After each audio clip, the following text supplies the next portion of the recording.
everyone. I'm Saleha, and I'm a senior at Freeport High School.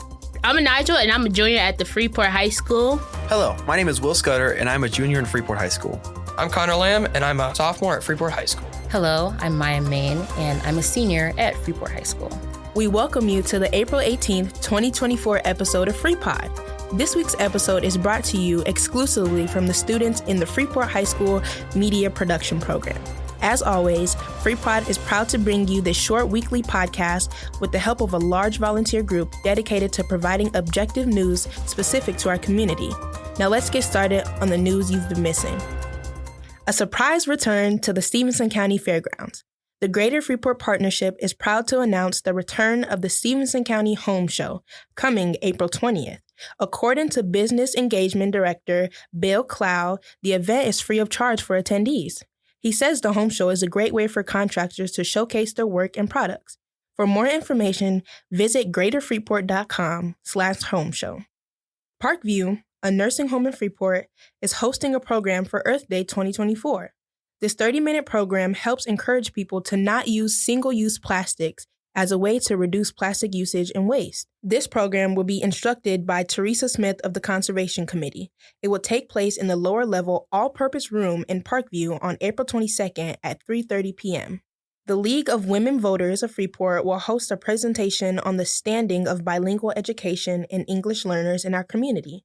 In bilingual education, students and some teachers are taught 2 languages. It is a tool of instruction while they begin to learn English or, in some cases, Spanish.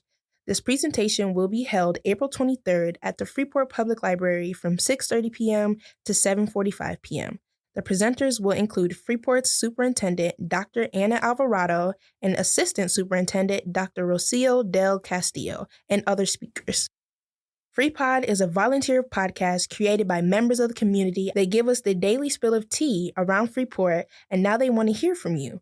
FREEPOD has a survey that you can take on their website to let them know how much you enjoy their content, where you listen to them, and how well they're doing to spread the news around Freeport. Everyone loves good news, so you should take their survey. Your feedback will be much appreciated as they continue to grow. This year, Freeport High School has a new team of administrators leading the building, while all 3 worked at the high school before. They're all taking on learning the ropes in new position. First, Principal Sarah Haskin. Ms. Haskin has worked at the high school for years now. First as a math teacher, then as the associate principal of curriculum and instruction. Her main goals over the next years are to build student confidence and increase rigor in the classroom and make Freeport High School a better place to work and learn. I think the biggest thing that we're lacking here at Freeport High School is students having confidence in themselves. One of the ways to build that confidence is by giving them challenging tasks and letting them achieve, be successful with those tasks. And once they start building that confidence that, hey, I can do hard things, then everything about their development becomes better because they start having a little more confidence in themselves. Next, the Associate Principal of Curriculum and Instruction, Reuben Cooper. Cooper has had a long career around the country. Most recently, he was the Director of Student Discipline and Compliance for the Rockford Public Schools before becoming the Associate Principal of Discipline at FHS last year.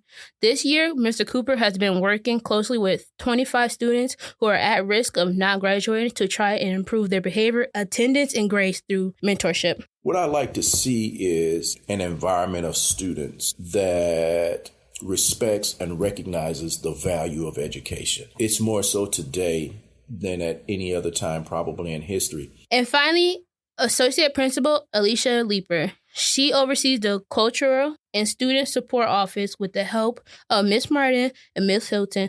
The C&S Support Office is a safe space that helps students adapt to everyday challenges they may face. It provides safety and security to those who need just a little bit of extra love. My first year as assistant principal has been fun. I've enjoyed it. I feel like there's always room for growth and progress. So we're going to look at a lot of the data, talk to the kids, talk to the staff, parents, and figure out what we can do different next year. While those 3 administrators are wrapping up their first year, another beloved teacher at FHS is wrapping up his career. The long-tenured teacher at FHS will be retiring at the end of the year, James Winker, who has been here since 1991. He is a social studies teacher at Freeport High School and has had a very long and successful career. I'll miss being here and being with the kids, and I love being with the students. It's a lot of fun, generally. Another longtime FSD staff member will also be retiring this year. Mrs. Deborah Scott has worked at the high school for 6 years and the Freeport Middle School for 18 years. In her current job as dean, she works with students to improve their behaviors and support teachers with classroom management. Throughout her career, she's also worked closely with students who are truant, meaning they miss more than 10 days of school each year. She's loved getting to see students grow and mature. After retirement, she plans to renew her social work license and work with elementary students to better prepare them for middle school. Freeport High School is seeing growing numbers of Spanish-speaking students and teachers want to be able to communicate with them better.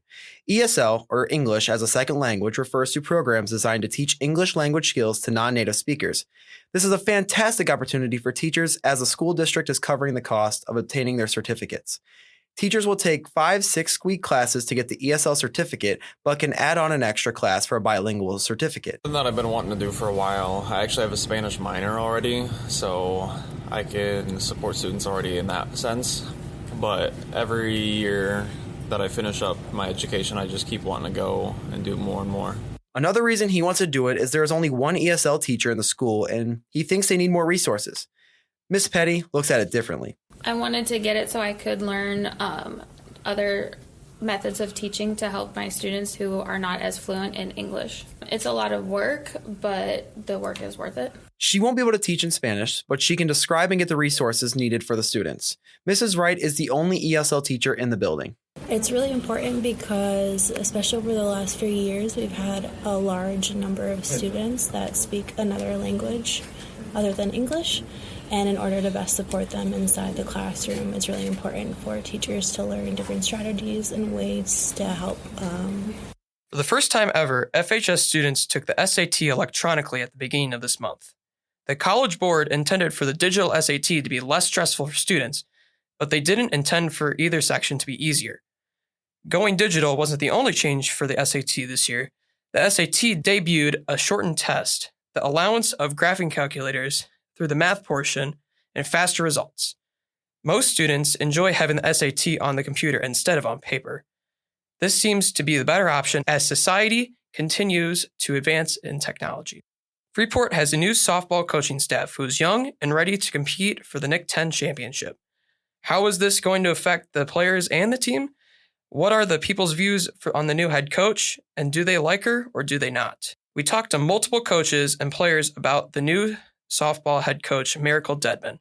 According to assistant varsity coach Seth Heater, the players are extremely excited to see what an all-state player can do as the new head coach.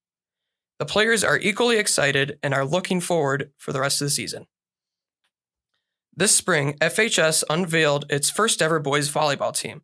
The Pretzels are just fielding a JV team this year to get some experience under their belt before trying to fill a varsity team next year.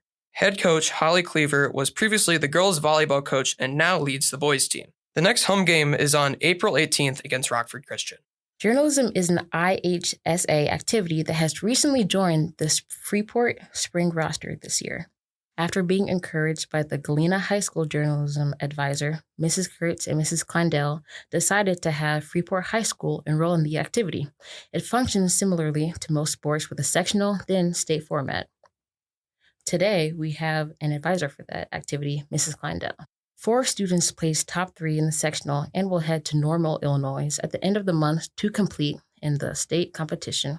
Kennedy Lynn, Evie Stingley, Maya Main, and Saleya Fleming. This March, Freeport High School celebrated Women's History Month. Freeport High School Women's History teacher, Mrs. Kelly Everding, has some important information to share about the topic. So Women's History Month was originally created to bring the spotlight to things that women have done over the course of, in general history. We often think of history and we gloss over all the different groups that are in history. And so when we can celebrate Women's History Month and Black History Month and Hispanic History Month and all of those, we can really shine a spotlight onto groups we might not get to talk about in class all the time. The Minorities in Agriculture, Natural Resources, and Related Sciences Club, also known as Manners, has decided to go on a summer trip in July. For the trip, the individuals plan on visiting different universities in Kentucky, Tennessee, and Alabama. They also plan to see different attractions along the way, such as the Smoky Mountain National Park and the Center for Disease Control and Prevention. benefits of this 1-week trip for the students, especially the graduating seniors, shows them the different options of opportunities they might encounter in the future, along with each member being able to have a good time during their trip. And with that, the time's up for this week, but tune in again next week for all your Freeport news. FreePod couldn't come to you without the help of many local supporters. Thank you again to the Mass Communications Department at Highland Community College for producing this podcast, and to the many liaisons and reporters for the time they volunteered to bring the news to you. Thank you, Highland and Team FreePod. Again, I'm Maya here, and we hope you check back next week for more news you've been missing. Thank you for listening.